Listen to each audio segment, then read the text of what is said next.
में जो है वो हम discounted rate, internal rate of return, modified dependent rate of return और बेनिफिट टू कॉस्ट रेशियो इंशाल्लाह आज हम कवर करेंगे।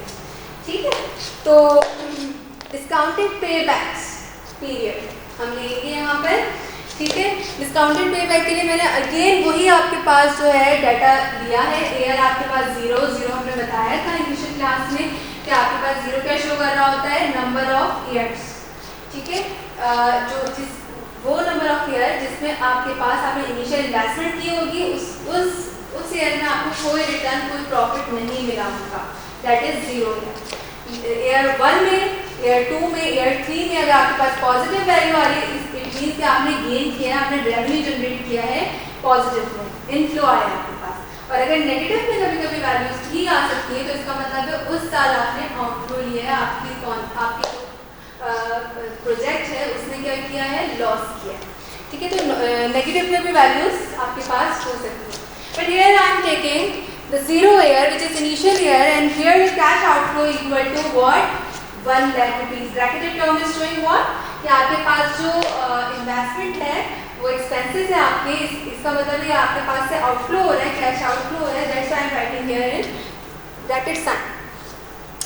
Then year 1 50,000, then year 2 60,000, then year 3 that is your 80,000। और सब पॉजिटिव में, इसका मतलब है तीनों साल आपको इनफ्लो आया है, आपके पास से आउटफ्लो नहीं गया है। ठीक है, नेगेटिव साइन भी बिल्कुल हो सकती है, अगर क्वेश्चन में आ जाए तो वो आप उसको नेगेटिव साइन के साथ जो है वो मेंशन कर देंगे। देन डिस्काउंटेड पेबैक्स आपने मालूम करने के लिए जो आपके पास फॉर्मूला गिवन है वो है full year before full recovery. आपके पास वो ईयर जिस साल आपके पास रिकवरी हुई है उससे पहले वाला ईयर आप देखिए। ठीक है, वो ईयर बिल्कुल पेबैक्स की तरह ही होता है, लेकिन इसमें थोड़ा सा कैलकुलेशन के अंदर चेंजेस आती हैं, थोड़ा सा एडवांसमेंट आती है, और कोई वैसी बात नहीं, सेम फॉर्मूला होता है, बस थोड़ी सी जो है वो उसमें एडवांसमेंट है। Plus uncovered amount at start period, वो पीरियड के अमाउंट लेनी है जिसमें आपके पास रिकवरी फुली नहीं हुई है, उससे पहले वाला पीरियड। जिस ईयर में आपके पास रिकवरी हो गई है आपने वो कम्युलेटिव वैल्यू नहीं लेनी है, आपने उससे पहले वाली वैल्यू लेनी है, just like payback period. And then divided by cash flows at recovered period. Cash flow आपने वो लेना है जिस पीरियड के अंदर आपके पास रिकवरी हो चुकी है। अच्छा जी, अब सबसे पहले आपने करना क्या है, आपने करना ये है कि डिस्काउंटेड कैश फ्लो कैलकुलेट करना है। इसके लिए जो आपके पास फॉर्मूला होता है डिस्काउंटेड कैश फ्लो का, वो मैं यहाँ लिख देती हूँ। डिस्काउंटेड कैश फ्लो का जो फॉर्मूला होगा वो बेसिकली प्रेजेंट वैल्यू की तरह ही होगा, and you all are aware this कि प्रेजेंट वैल्यू का फॉर्मूला क्या होता है, summation future value divided by 1 plus RN। ठीक है, either you write over here the summation sign or not, we don't need to do any summation over here, we just do calculation of future value in each year। ठीक है, क्योंकि हमने कहा था ये जो 1 से 3 इयर्स तक में आपकी क्या है, एक्सपेक्टेड वैल्यू है, या आप एक्सपेक्ट करते हो कि आपको फ्यूचर में इसका रिटर्न मिलेगा, ये मिल नहीं रहा है, this is only based on expectation, that's why I am calling here the future value. ठीक है, डिस्काउंटेड कैश फ्लो का जो मैंने फॉर्मूला लिखा है वो लिखा है summation future value divided by 1 plus R raised to the power n। तो फ्यूचर वैल्यू मेरे पास जो आएगी फ्यूचर में 50,000। ठीक है, 50,000 आएगी आपके पास, उसको डिवाइड कर देंगे 1 प्लस डिस्काउंट रेट। आपके पास ऑलरेडी ये मैंने वो जो प्रीवियस जो है बिल्कुल वही डेटा लिया है, मैंने डेटा में इसलिए चेंजेस नहीं किए कि अगर आप एक क्वेश्चन में जो है वो अपने प्रीवियस पास्ट पेपर से लेंगे या बुक से लेंगे तो आप ये तमाम क्वेश्चंस को इजीली सॉल्व कर सकते हैं। ठीक है, डेटा के अंदर चेंजेस बार बार करने की ज़रूरत नहीं पड़ेगी। 1 प्लस उसके बाद रेट ऑफ डिस्काउंट क्या है आपके पास 10 विच इज़ 0.1, और ईयर कौन सा है आपके पास, ईयर 1 है। ठीक है, तो इसी तरह आपने क्या करना है, 60,000 डिवाइडेड बाय 1 प्लस 0.1, ईयर कौन सा है इसका, n जो है आपके पास वो क्या है 2, तो यहाँ पर आप लिख दोगे 2 square. Then 80,000 divided by 1 plus 0.13, अच्छा, आप लोग चीज़ में देखोगे कि जब आप नेट प्रेजेंट वैल्यू निकाल रहे थे तब आपने बिल्कुल सेम ऐसे ही एज इट इज वैल्यूज निकाली थी। तो आपके लिए अच्छी बात ये होगी कि जब आपके पास एक डाटा होगा जिससे आपने प्रैक्टिस करना है, ऑब्वियसली सी बात है एग्जाम में तो ऐसा नहीं होता कि एक ही क्वेश्चन में सब चीज़ें बतानी होती हैं, लेकिन जस्ट फॉर प्रैक्टिस पर्पस आपको अगेन एंड अगेन चीज़ों की कैलकुलेशन नहीं करनी होगी, आपके पास ऑलरेडी यहाँ पर गिवन होगा। ठीक है, तो इस तरह से होगा आपके पास वैल्यू और मैं क्या करूँ, मुझे कैलकुलेशन करनी पड़ेगी, है ना। तो मैं कैलकुलेशन करके निकाल रही हूँ, that is 50,000 divided by bracket 1.1 bracket close power 1। तो यहाँ पर मेरे पास जो वैल्यू आ रही है दैट इज 45455 45455। ठीक है, मैं हमेशा राउंड ऑफ करके वैल्यू ले रही हूँ। ठीक है, इट्स अप टू यू कि आप पॉइंट वाले वैल्यू भी ले सकते हैं, इसमें कोई मसले की बात नहीं। ठीक है, देन 60,000 का मैं लूँगी with the power of square that is 49587। Then 80,000 power हो गया आपके पास 3, देन 60,105। ये आपके पास डिस्काउंटेड कैश फ्लो आ गया। मैंने जो है वो नेगेटिव साइन की नेगेटिव वैल्यू का cash flow, discounted cash flow यहाँ कैलकुलेट नहीं किया है। ठीक है, हमने सिर्फ कैश इनफ्लो के वैल्यूज का डिस्काउंटेड कैश फ्लो निकाला है। मैंने यहाँ फॉर्मूला गिवन कर दिया, आपको बता दिया किस तरह से कैलकुलेशन होगी, मैंने डायरेक्टली यहाँ पर से आंसर कैलकुलेट कर दिया। अब आपने क्या करना है, अगेन कम्युलेटिव फ्रीक्वेंसी जो हम निकालते थे, ठीक है, जैसे पे बैक पीरियड निकालते थे, वहाँ पर हमने डिस्काउंटेड पे बैक के थ्रू जो है वो वैल्यूज कैलकुलेट करनी है। तो यहाँ पर आएगा आपके पास 45455। ठीक है, 45,455 रुपीज़। इस 45,455 रुपीज़ में आप प्लस कर दोगे 49,587 रुपीज़। तो ये कैलकुलेट करने के बाद आपके पास क्या आ रहा है, 45,455 plus 49,587 that is equal to 95,042। ठीक है, देन 95,042 प्लस कर देंगे हम इस वाली वैल्यू से लास्ट डिस्काउंटेड कैश फ्लो से that is 60,105 which is equal to, plus कर देंगे हम 60,105। ठीक है, 155,147। ठीक है, ये आपके पास वैल्यू आ रही है 1,55,147 कम्युनिकेटेड लास्ट कम्युनिकेटेड फ्रीक्वेंसी आ रही है। ठीक है, अब आपने करना क्या है, आपने सबसे पहले ये चेकआउट करना है कि आपका कैश आउटफ्लो कितना हुआ था, 1 lakh rupees. Cash outflow just 1 lakh rupees हुआ था। किस कम्युनिकेटिव फ्रीक्वेंसी में ये चीज कवर होने के चांसेस हैं, 1 लाख रुपीज कवर होने के हमारे पास चांसेस है। तो हमने कहा कि सेकेंड ईयर तक तो हमारे पास कवरिंग नहीं हो रही थी because this is less than 1 lakh. 95,042 तो कम हो गए ना आपके पास 1 लाख से। हमने कहा next year yes, next year में कवर तो हो जाएगा लेकिन नेक्स्ट ईयर थर्ड ईयर नहीं है, वो उससे कम ईयर में कंप्लीट हमारे पास जो हमारा पे बैक पीरियड है, डिस्काउंटेड पे बैक पीरियड है, वो कंप्लीट हो जाएगा। बट विच ईयर वो हमने कैलकुलेट करना है। हमने कहा थर्ड ईयर तक तो कंप्लीट हो जाएगा लेकिन एग्जैक्टली थर्ड ईयर में कंप्लीट नहीं होगा, but lesser than third year but more than second year. तो हमने कहा कि मेरा जो ईयर बिफोर फुल रिकवरी है वो थर्ड ईयर में नहीं है, यानी इस ईयर तक तो हो ही जाएगा, लेकिन एक्चुअल ईयर कौन सा है, तो उससे पहले वाला पीरियड दैट इज 2। यहाँ हम ले लेते हैं ईयर बिफोर फुल रिकवरी में 2 प्लस, या एक काम करते मैं नीचे लिख देती हूँ वरना ये थोड़ा सा हो जाएगा। ईयर बिफोर फुल रिकवरी में हम ले लेते हैं 2 plus uncovered amount at start period. आपके पास जो अमाउंट है इस पीरियड में, सेकेंड ईयर के पीरियड में आपके पास जो अमाउंट है वो क्या है, 95,042। इसमें कितनी अमाउंट रिक्वायरमेंट है 1 लाख में, और कितनी अमाउंट आपको चाहिए कि आपका ये पीरियड ये कॉस्ट कवर कर जाए। तो हमने कहा कि 95,042 42 में से मैं माइनस कर दूंगी 1 लाख रुपीज़, तो 4,958 रुपीज़ मुझे चाहिए for the recovery of this pay back amount. ठीक है, तो मैंने यहाँ लिख दिया है 4,958 divided by cash flow at recovered year. Recovered year में कैश फ्लो क्या है आपके पास? 80,000 रुपीज़, दैट इज 80,000 रुपीज़। तो 4,958 को मैं डिवाइड कर दूंगी इससे, डिवाइड कर दूंगी 80,000 से, तो आई विल गेट 0.06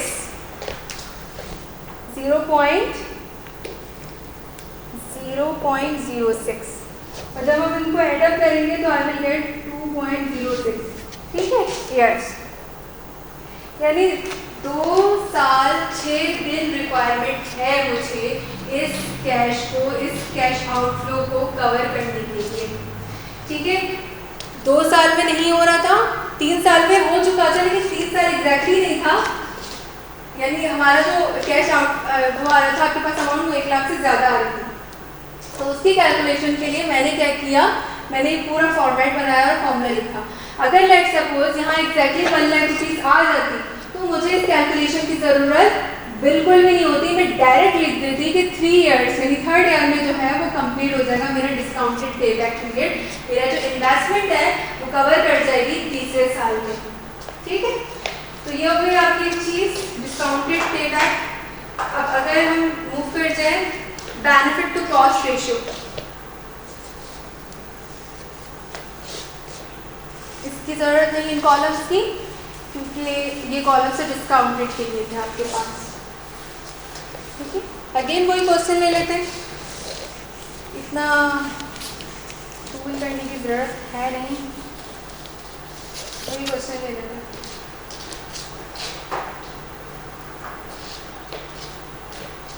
जो फॉर्मूला है आपके पास बेनिफिट टू कॉस्ट रेशियो, इसका फॉर्मूला है summation cash flow divided by 1 plus R N, और फिर उसको डिवाइड कर देंगे आप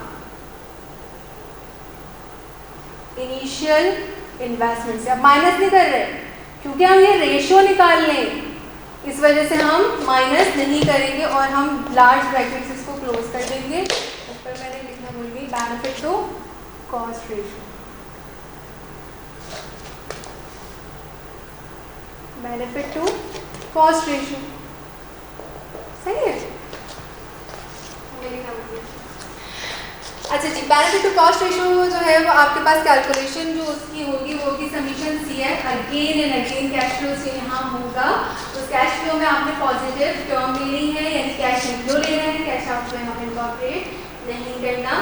1 plus R that is discount rate cost of capital, यानी इन्वेस्टर के लिए जो इन्वेस्टमेंट में जो कैपिटल की इन्वेस्टमेंट में जो रेट उसको पे ऑफ करना होता है वो रेट यहाँ पर होगा, डिस्काउंट रेट भी जिसको कहते हैं।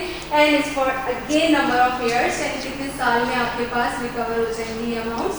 And then divided by initial investment, again आपके पास वही जो नेट प्रेजेंट वैल्यू में इनिशियल इन्वेस्टमेंट थी, जो आपके पास मॉडिफाइड नेट प्रेजेंट वैल्यू में इनिशियल इन्वेस्टमेंट थी, और जितनी भी कैलकुलेशन आपने की है उसमें इनिशियल इन्वेस्टमेंट हमने किया है 1 लाख रुपीज़, तो यहाँ पर भी 1 लाख रुपीज़ ही रहेगी।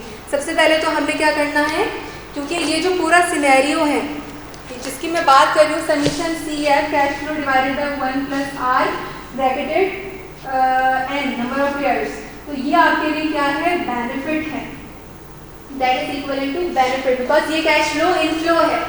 ठीक है, इनफ्लो है आपके पास, उसको डिवाइड कर देना है आपने इनिशियल इन्वेस्टमेंट जिसको हम कह रहे हैं कॉस्ट है। Basically as a producer, as a project owner मेरे लिए ये मेरी क्या है, cost. Clear. Again summation C F cash flow मुझे निकालना है, तो वही मैं करूँगी। अगेन फॉर्मूला मैं ब्रेक करूँगी, C F benefit to cost ratio को हम BCR भी कहते हैं। CF1 cash flow 1 plus R N plus CF2 cash flow 2 1 plus R 2 और वी कैन से एन, अभी हम एन ही लिख रहे हैं। CF3 divided by 1 plus R n। ठीक है, इस फॉर्मूले को, इस वाले फॉर्मूले को मैंने ब्रेक किया, इसको मैं डिवाइड कर दूंगी इनिशियल इन्वेस्टमेंट से, जिसको हम आप कह लो CF0। ठीक है, CF0 भी कह लो, कुछ भी कह सकते हो। तो मैं लिख नहीं रही यहाँ पर, वरना वो लगेगा आपको कि अगेन डिवाइड हुआ। कैश फ्लो 1, कैश फ्लो 1 मेरे पास क्या आ रहा है बच्चों? 50,000। अगेन वही कैलकुलेशन जो हम स्टार्टिंग से करते आ रहे हैं। रेट ऑफ इंटरेस्ट अगेन 10%, आपके क्वेश्चन में गिवन होगा। And number of years again 1 year, plus cash flow 2 that is 60,000 divided by 1 plus R rate of interest 10% which is 0.1। ठीक है, 10 को डिवाइड कर दोगे 100 से तो you will get 0.1। और नंबर ऑफ इयर्स n आपके पास कितना है? 60,000 पे 2, तो you will write over here 2 plus CF cash flow third 80,000 आपने लिखा, डिवाइड कर दिया उसको 1 plus rate of interest that is 10% which is 0.1। और यहाँ पर आपके पास जो नंबर ऑफ ईयर्स होगा वो कौन सा होगा? 80,000 का नंबर ऑफ ईयर कौन सा है? थर्ड ईयर है, तो यहाँ पर आप थर्ड ईयर लिखोगे। ठीक है, कर्ली ब्रैकेट से मैंने क्लोज कर दिया, आपका जो ब्रैकेट चाहे आप लगा सकते हो। Divided by initial investment, initial investment आपके पास कितनी गिवन है? 1 लाख रुपीज़, तो आपने यहाँ लिख दिया 1 लाख रुपीज़, और लार्ज ब्रैकेट से मैंने क्लोज कर दिया। ठीक है, अब हमने करना ये है कैलकुलेशन पे आ जाना। अगेन एंड अगेन मुझे कैलकुलेशन करनी पड़ रही है, क्योंकि अगर मैं पहले मेहनत कर लेती और लिख कर ले आती तो शायद मुझे नहीं मेहनत करनी पड़ती, लेकिन मैं हूँ आपकी टीचर। और 50,000 फर्स्ट आ रहा है आपके पास, डिवाइडेड बाय 1.1 कैसे आया? 1 से प्लस कर दिया 0.1 को, तो आई विल गेट 1.1। ठीक है, power 1 plus 60,000 divided by again 1.1 power 2 plus 80,000 divided by 1.1 power 3। Divide कर दूंगी मैं इसको इनिशियल इन्वेस्टमेंट से, that is equal to 1 lakh rupees. Benefit to cost ratio, अच्छा जी, 50,000 डिवाइडेड बाय 1.1, अच्छा पावर 1, 45,455। राउंड ऑफ करके ले दूँ मैं बार इसलिए बोल रही हूँ क्योंकि काफ़ी कन्वर्ट किए आप लोगों ने। 49,587 प्लस 80,000 पावर 3 60105, इन सबको प्लस करने के बाद ही मैं अगेन डिवाइड करूँगी 1 लाख रुपीज़ से। ठीक है, याद रखिए मैथ्स का रूल है कि आपने सबसे पहले ब्रैकेट को सॉल्व करना होता है, देन इसके बाद आप डिवीजन, मल्टीप्लिकेशन, एडिशन, सब्ट्रैक्शन करते हो। तो यहाँ पर हम सबसे पहले ब्रैकेट टर्म को सॉल्व करेंगे। 45,455 plus 49,587 plus 60,105 that is equal to 155,147 divided by 1 lakh rupees। ठीक है, मैंने क्या किया, इन तीनों को प्लस कर दिया, उनकी वैल्यू लिखती है, उसको डिवाइड कर देना मैंने 1 लाख रुपीज से। तो मेरे पास आंसर आ रहा है 1.55। Benefit to cost ratio BCR। अच्छा, इसका भी जैसे हमने कहा था net present value greater than 0 होगी तो आप कहोगे द प्रोजेक्ट इज एक्सेप्टेड, अगर लेस देन 0 होगी तो आप कहते हो रिजेक्टेड, और अगर इक्वल टू 0 होती तो आपने कहा था कि इट्स अप टू यू कि आप कौन सा डिसीजन लेते हो, एक्सेप्ट करते हो या उसे रिजेक्ट करते हो।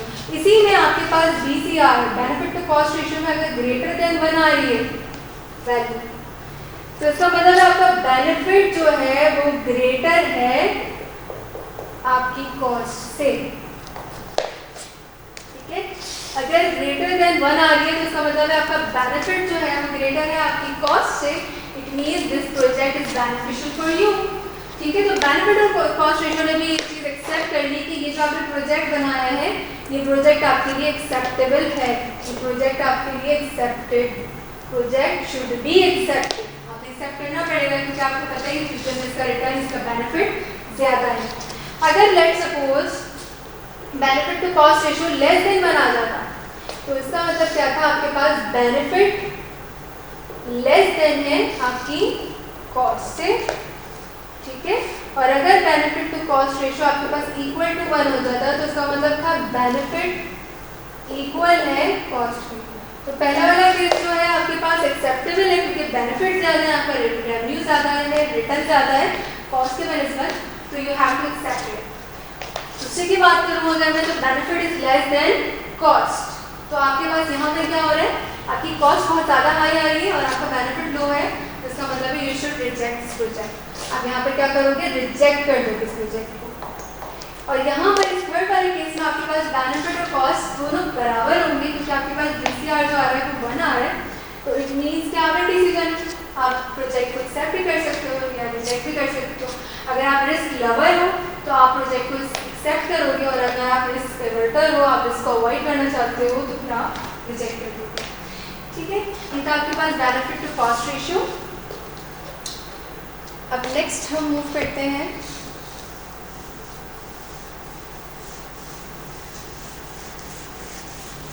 नेक्स्ट मूवमेंट से पहले मैं जो है वो थोड़ा सा कॉन्क्लूजन इस चीज़ का दे दूँ अगेन।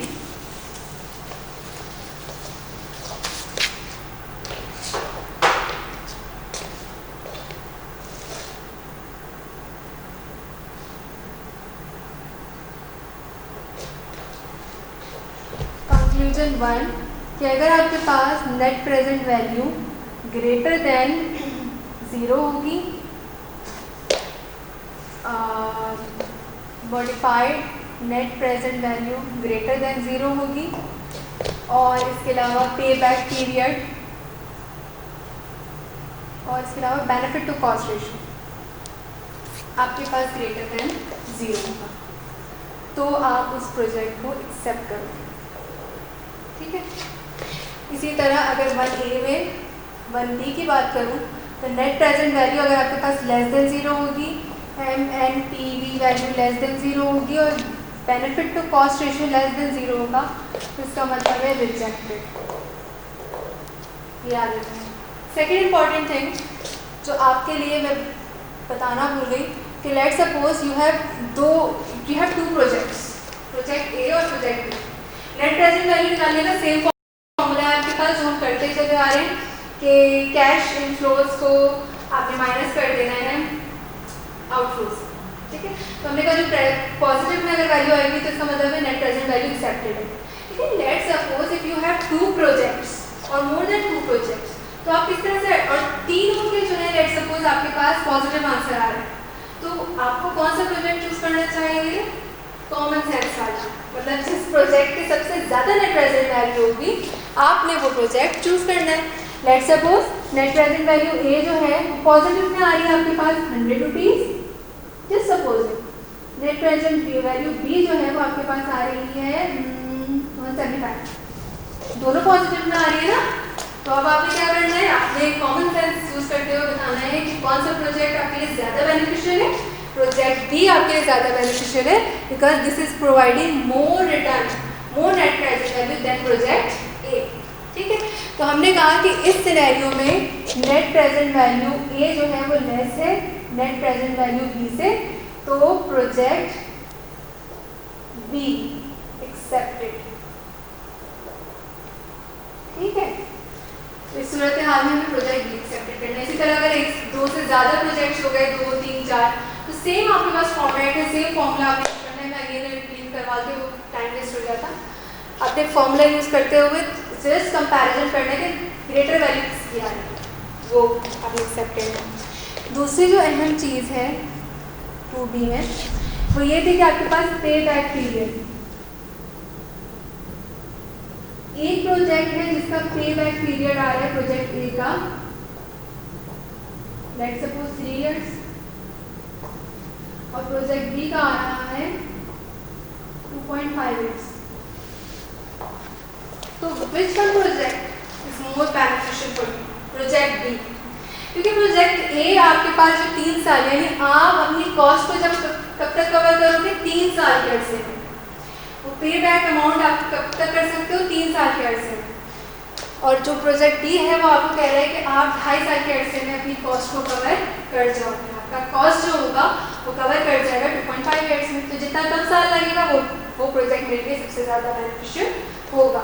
तो याद रखें कि जो टाइम पीरियड सबसे कम लग रहा है, मैं उस पे बैक पीरियड को चूज़ करूँगी। और यही सिनेरियो आपके पास डिस्काउंटेड पे बैक का भी होगा।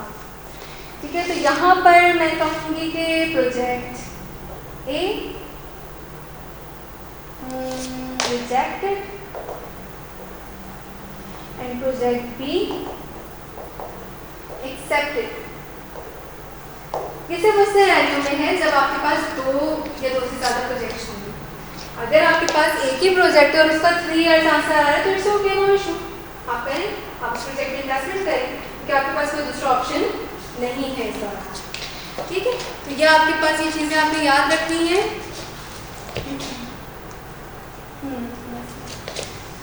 देन अब हम मूव करते हैं अपने खतरनाक से क्वेश्चन पे। IRR, internal rate of return. खतरनाक तो नहीं, बहुत ईजी सा है, लेकिन आप लोग के लिए न्यू है। आई थिंक मैंने पे बैक पीरियड तक करवा दिया था आप लोगों को। डिस्काउंटेड ये बेनिफिट टू कॉस्ट रेशियो ये हम नहीं कर सकते थे, ऑफ हो गया था आप लोगों का। तो आज का लेक्चर मैंने इसीलिए यहाँ से स्टार्ट किया है कि यहाँ से आपका के लिए न्यू चीज़ें स्टार्ट हो रही थी, तो इसलिए मैंने डिस्काउंटेड से स्टार्ट किया। अच्छा, नाउ इसके लिए जो है वो मुझे क्वेश्चन रिक्वायर्ड होगा, क्योंकि मैं अपने उस पर बेसिस पे क्वेश्चन नहीं कर सकती, अदरवाइज आंसर ठीक नहीं आएगा मेरा। तो जो क्वेश्चन मैंने आप लोगों को पावर पॉइंट स्लाइड पर दिया है उसी से कर लेते हैं। ठीक है, जब आप लोग के लिए आपके पास अवेलेबल भी है तो आप किस तरह से करोगे। अच्छा, air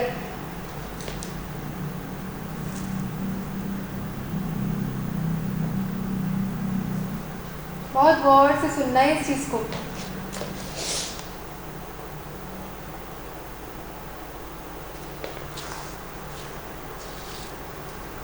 cash flows second column पे ले रही हूँ मैं, 0 to 4 ईयर्स ले ली मैंने। ₹1 लाख, ₹30,000, ₹30,000, ₹40,000 and ₹45,000। इससे मैं थोड़ा सा सिनेरियो बता दूँ। Internal rate of return, internal rate of return जो आप ले रहे होते हो वो क्यों लेते हो? अगर आपने ये देखना है कि आपकी नेट प्रेजेंट वैल्यू 0 आ जाए, तो वो कौन सा रेट होगा जिसमें आप कहोगे कि ये वैल्यू जो है नेट प्रेजेंट वैल्यू आपके पास 0 आ गई, यानी जहाँ पर आपको ना लॉस हो रहा है ना आपको बेनिफिट हो रहा है, बट आपके पास नेट प्रेजेंट वैल्यू 0 आ गई।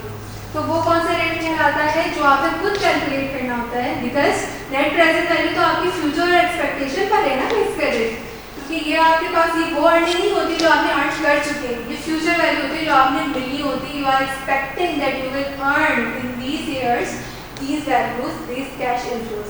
तो दैट्स व्हाई IRR भी आपने खुद कैलकुलेट करना होता है कि बेसिकली कितना इंटरनल रेट ऑफ रिटर्न मेरे पास होना चाहिए ज़्यादा से ज़्यादा, जो कि मेरे पास नेट प्रेजेंट वैल्यू 0 है। इंटरनल रेट ऑफ रिटर्न के लिए जब आप वैल्यूज फाइंड आउट करते हैं तो इंटरेस्ट रेट मालूम करने के लिए आपको 2 इंटरेस्ट रेट देने होंगे। वी आर जस्ट एक्सपेक्टिंग और we are just assuming over here. तो एक इंटरेस्ट रेट ऐसे लेना होता है जिसमें आपके पास NPV की वैल्यू जो है वो पॉजिटिव आ जाए, और दूसरा इंटरेस्ट रेट आपने ऐसा लेना होता है जिसमें आपके पास NPV की वैल्यू नेगेटिव आ जाए। तो यहाँ पर जो आप ले रहे हो वो अब हम जो NPV कैलकुलेट करते हैं, NPV कैलकुलेट करने के लिए आपको ये पता होना चाहिए कि आपको क्या क्या रिक्वायरमेंट है। कैश फ्लोज की रिक्वायरमेंट है, कैश फ्लोज मेरे पास गिवन है बैलेंस पर। इसके अलावा मुझे रिक्वायरमेंट है नंबर ऑफ ईयर्स भी मेरे पास गिवन है, रेट ऑफ इंटरेस्ट गिवन है, आर गिवन नहीं है, मैं कैसे एनपीवी मालूम करूँ? तो आपने एनपीवी इस तरह से मालूम करना होता है कि आर को आपने एक्सपेक्ट करना है, यानी ये जो कैश आउटफ्लो आ रहा है आपके पास 0 ईयर है ना, कैश आउटफ्लो 1 लाख, जब आप इन इनफ्लोज को एड अप करोगे तो यू विल गेट व्हाट, हम देख रहे थे कितना आ रहा है आपके पास, जब आप इन इनफ्लोज को ऐड करोगे 30,000 प्लस 30,000 प्लस 40,000 एंड प्लस 45,000, मतलब 45,000, ये आपके पास जो वैल्यू आ रही है सबको ऐड करके वो आ रही है 1,45,000। अगर आपके पास ये इनफ्लो, ये टोटल इनफ्लो आपके पास डबल हो जाता आपके इन्वेस्टमेंट से, यानी 1 लाख आपकी इनिशियल इन्वेस्टमेंट है और अगर ये आपके पास हो जाता 2 लाख, तो उसका एडअप करते तो 2 लाख हो जाता, तो आपने उस वक्त जो इंटरेस्ट रेट रखना होगा, discounting rate you are taking here 30%। ये बेंचमार्क होता है इसका कि अगर आपके पास कैश इनफ्लोज बिल्कुल डबल आ गए, यानी अगर ये 1 लाख रुपीस है और इन सब का टोटल करके 2 लाख आ रहा होता तो मैं आर एज्यूम करती 30%। अब 30% से आप खुद अंदाजा लगा लें कि ये 2 लाख तो नहीं है, ठीक है, ये पूरा 100% तो इंक्रीज नहीं हुआ, लेकिन ये 50% के करीब इंक्रीज हुआ है। तो 100% पे आपके पास 30% आप रख रहे थे, तो इसका मतलब है 50% पे आप कितना रखोगे, 30% का हाफ, यानी 15%, ठीक है। तो याद रखिए कि अगर आपके पास रेट ऑफ इंटरेस्ट एक्सपेक्टेड और we can say trial and error, it is an error because we are taking और we are expecting over here, because आप अगर आज जो इंटरेस्ट रेट एज्यूम करें, ये बिल्कुल ज़रूरी नहीं है कि नेक्स्ट मंथ नेक्स्ट ईयर वही इंटरेस्ट रेट आप फेस कर रहे हो, तो हम ये by chance, by term of error, by trial and error ये एक्सपेक्टेशंस कर रहे हैं। तो मैंने एक्सपेक्ट किया कि अगर मेरी कॉस्ट 1 लाख आ रही है और मेरा इनफ्लो जो है वो 50% तक बढ़ रहा है, 45,000 बढ़ रहा है ना मेरा कॉस्ट, तो हमने ये देखा कि 50% तक बढ़ा है, इसका मतलब है कि 30% का मैं हाफ ले लेती हूँ, दैट इज 15%। तो मैंने आर एज्यूम कर लिया है यहाँ पर 15%, ठीक है। अगेन नेट प्रेजेंट वैल्यू जो होगी वो आपके पास क्या होगी, नेट प्रेजेंट वैल्यू का फॉर्मूला है आपके पास, net present value that is equal to summation cash flow divided by 1 plus R and minus initial investment, इसको हम CO भी कह सकते हैं, cash flow O for initial. ये हम क्यों निकाल रहे हैं, नेट प्रेजेंट वैल्यू निकालने की जरूरत क्यों आई है IRR में, because this is the requirement of the formula of IRR। IRR का जो फॉर्मूला है आपके पास वो है IRR is equal to RA, मैं I am just telling you what is RA,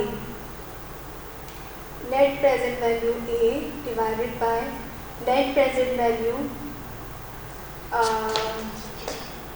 A minus net present value B, RB minus RA। ये जो R आपने क्या करना है, इसके लिए रिक्वायरमेंट है कि आपने 2 रेट ऑफ इंटरेस्ट एक्सपेक्ट करने अज्यूम करने। तो मैं पहली नेट प्रेजेंट वैल्यू किससे निकाल रही हूँ, 15% से, तो RA मेरे पास क्या होगा 15%।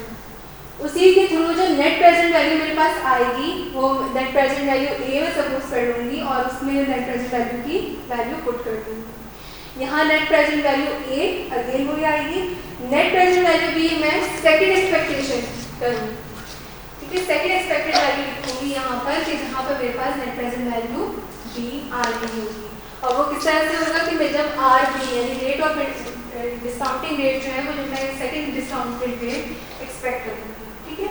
तो मैंने एक्सपेक्टेशन फर्स्ट डिस्काउंटिंग रेट की किस तरह से की है कि मैंने देखा पहला इनिशियल इन्वेस्टमेंट जो है आपके पास वो 1 लाख रुपीस है, ठीक है, और उसका जो टोटल इनफ्लो है 1,45,000, डबल नहीं है, 2 लाख नहीं है।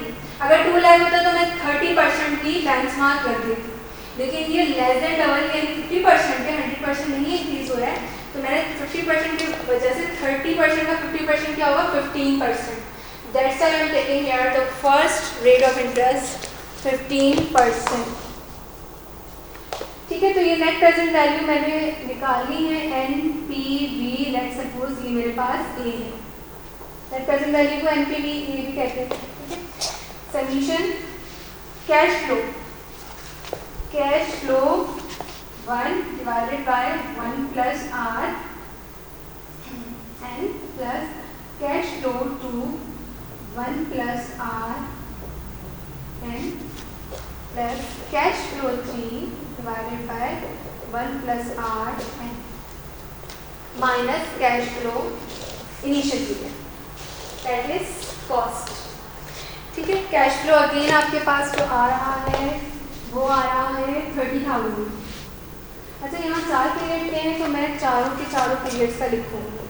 कैश फ्लो मेरे अगेन माइंड में वही था कि हम पीरियड्स का कर रहे हैं. Then CF 0.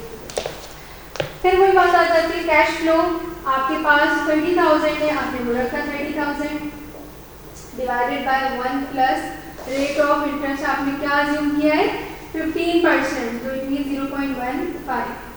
Number of years 30,000 का ये नंबर ऑफ ईयर्स क्या होगा आपके पास 1. ठीक है, तो यहाँ 1 प्लस कैश फ्लो 2.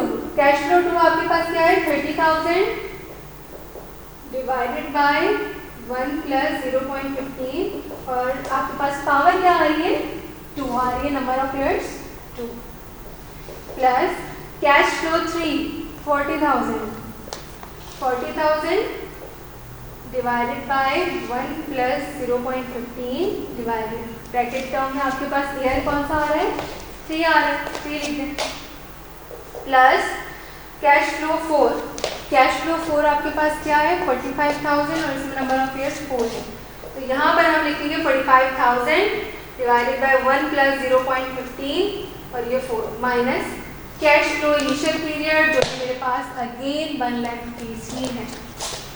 आप लोग बोलेंगे से इनिशियल इन्वेस्ट के पीछे पड़ गई है 1 लाख से आगे ही बढ़ेंगे. चलिए, इस पर कैलकुलेशन करते हुए आपको बहुत याद आया मुझे कि ये मैंने मुझे नहीं करनी पड़ी. अच्छा, चलिए अगेन थोड़ा सा मैं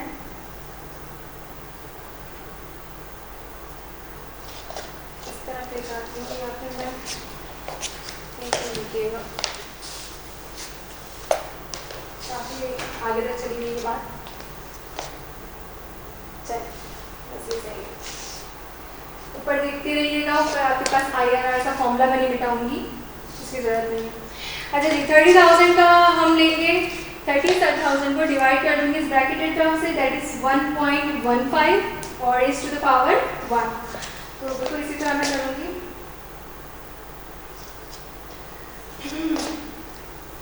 30,000 डिवाइडेड बाय 1.15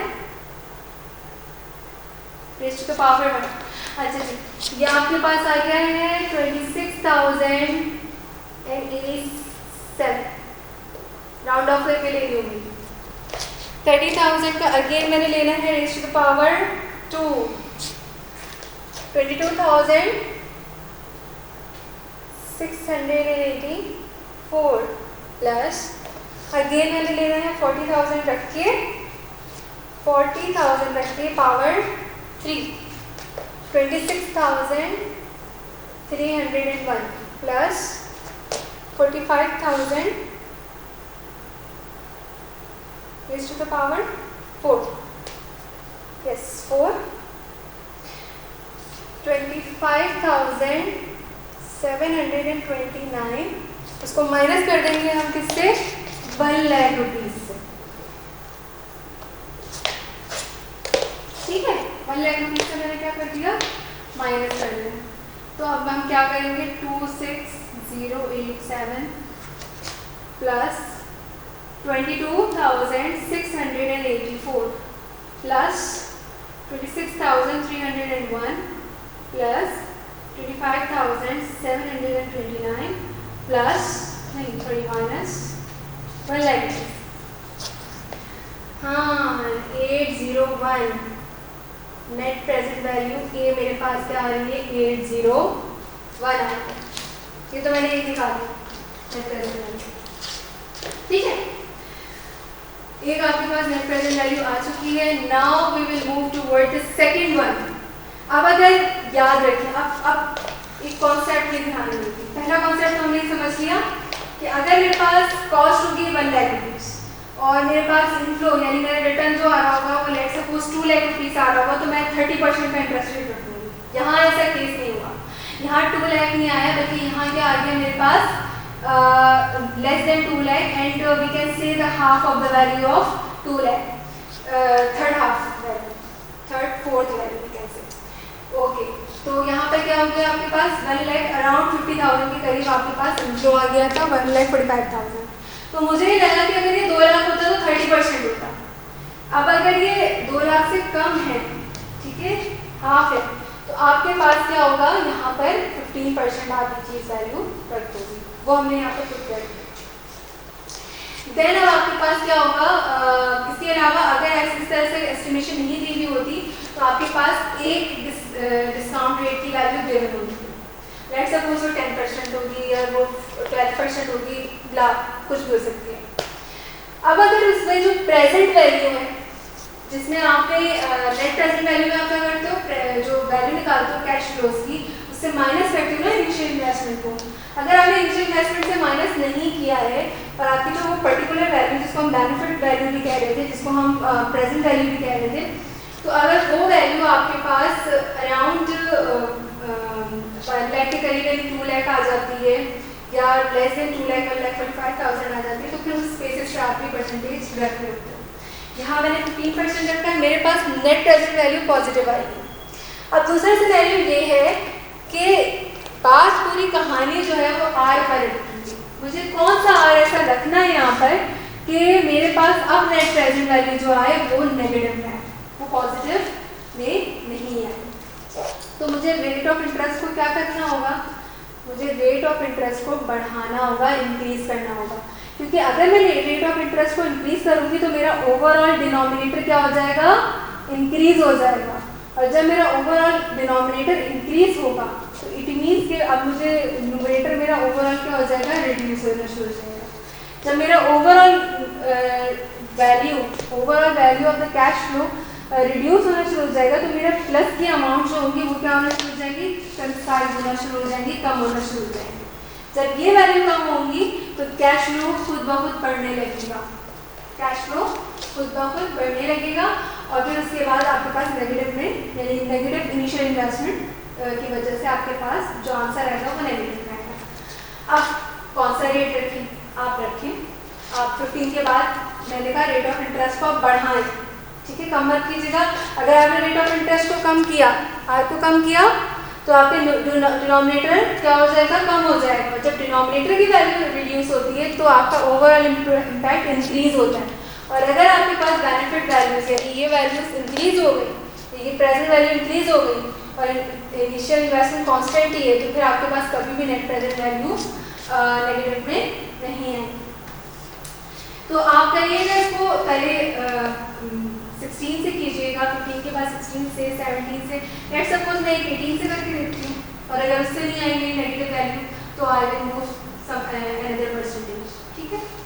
तो हम चलते हैं, मैं ये करती हूँ, मैं यहाँ पर लिख देती हूँ 18, ठीक है, टाइम सेव हो जाएगा हमारा, ठीक है। मैं यहाँ पर जस्ट अज्यूम कर रही हूँ and you should assume also, ठीक है। ये रिक्वायरमेंट है क्वेश्चन की, यू मस्ट अज्यूम हियर। यहाँ पर क्या होगा, मेरे पास 0.15 की जगह आ जाएगा 0.88, ठीक है, 0.18, 0.18 and here also 0.18। अब यहाँ पर मेरे पास 1.15 नहीं है बल्कि कितना है, 1.18 है। देन मैं मूव कर लूँगी अगेन कैलकुलेशन की तरफ, 30,000 divided bye bracket term 1.18 bracket close power 1, इसको रख कर लेते हैं हम।